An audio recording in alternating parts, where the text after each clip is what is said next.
Hello, જય શ્રી કૃષ્ણ. આજે મારે તમને વાત કરવી છે. આ ભાઈ બેઠા, એમને બે પગય નથી અને એ રાજકોટ રેલવે સ્ટેશન પાસે રહે છે.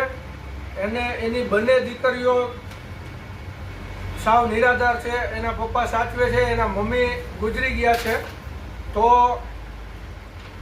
એ તારીખ 17ના રોજ બંને દીકરીઓ ખોવાઈ ગયેલ છે, કોઈક ઉપાડી ગયેલ છે.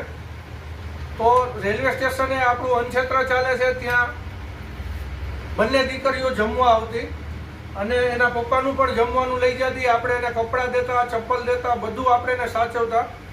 તો અત્યારે એના પપ્પાનો આશરો દીકરીઓ હતી અને દીકરીઓનો આશરો એના પપ્પા હતા. હવે બંને બધા અલગ અલગ થઈ ગયા છે, દીકરીઓ ખોવાઈ ગઈ છે.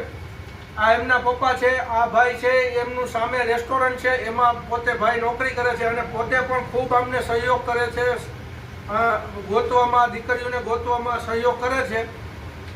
તો આ રેસ્ટોરન્ટવાળા લોકો સામે છે, એ આ ભાઈ છે અને આ એમના પપ્પા છે. તો આ ભાઈ અને એમના પપ્પાનું બધાનું એવું કહેવાનું થાય છે કે આ બનાવ 17 તારીખનો બન્યો છે.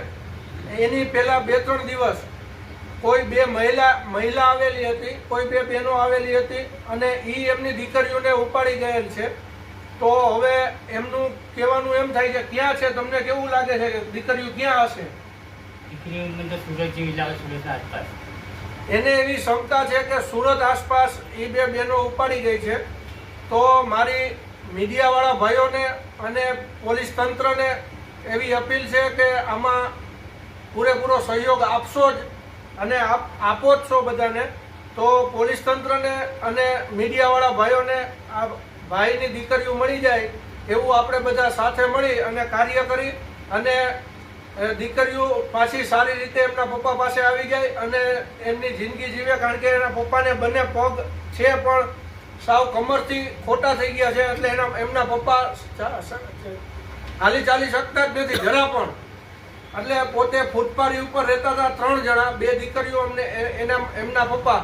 અને આપણે અનક્ષેત્રમાં આપણું હરતું ફરતું રાજકોટમાં અનક્ષેત્ર ચાલે છે, એમાં આપણે જમાડવા જતા હોય 365 રોજ રાજકોટ રેલવે સ્ટેશને. ત્યાંથી બંને દીકરીઓ જમવાનું લઈ જતી. તો હું આમાં મારા દીકરીઓના ફોટા પણ મૂકું છું અને મારા મોબાઈલ નંબર પણ નાખું છું. અને આ વિડીયો બને એટલો શેર કરજો. આપણે ફાલતુ વિડીયો તો ઘણા બધા શેર કરતા જ હોય છે. આ ગરીબ પરિવાર, સાવ નાનો પરિવાર છે અને તો આ વિડીયો એક શેરથી આ લોકોને ઘણો બધો ફાયદો થઈ જશે અને પોતાની દીકરીઓ મળી